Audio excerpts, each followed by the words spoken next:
salaamaaleykum mbokki internet yi ñu ngi leen di nuyu bu baax di leen siyaar di leen ñaanal jàmm ju sax dàkk bi jaay Cheikhuna Ahmadul Khadim ak yéen ñi nga xam ne yéen a baaxoo seetaan Diaga 7 Pro TV waaw comme nañ ko daan defee yéen rek ci baatu wolofal noonu la ñuy àndaatee yéen ci yóbbalu safar di tombeek tey la ñaareelu fanu safar waa kon Baye Mbacke mu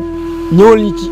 sëñ Alaaji Baara Mbacke bu soog Alaaji Baara Mbacke moom Serigne Fallilou Mbacke mooy maami Serigne Abo ak Serigne Abdoul Fatah Mbacke Serigne Fallilou Mbacke moom mi nga xam ne moo jubóo woon ak boromam ba lépp lu mu ko ñaan mu daal di ko koy may moom Serigne Fallilou Mbacke moom maye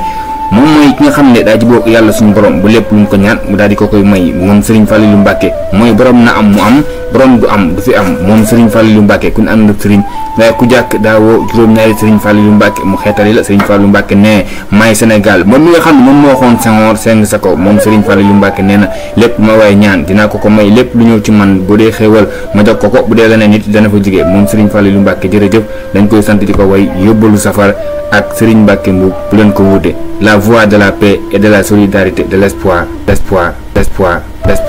war fakala macha allah Baye Mbacke Mbuub wax ji man na matale na waa kon nag ñi ngi fas yéene ànd ak yéen ci safar si ci fukki fan ak juróom di ñaanalaat Cheikh Mouhamadoul Mountakha Mbacke mu yàgg fi lool te ànd ku wér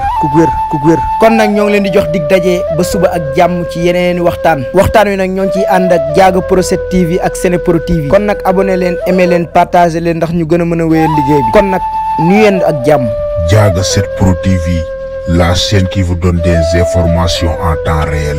et qui ne vous sépare plus jamais.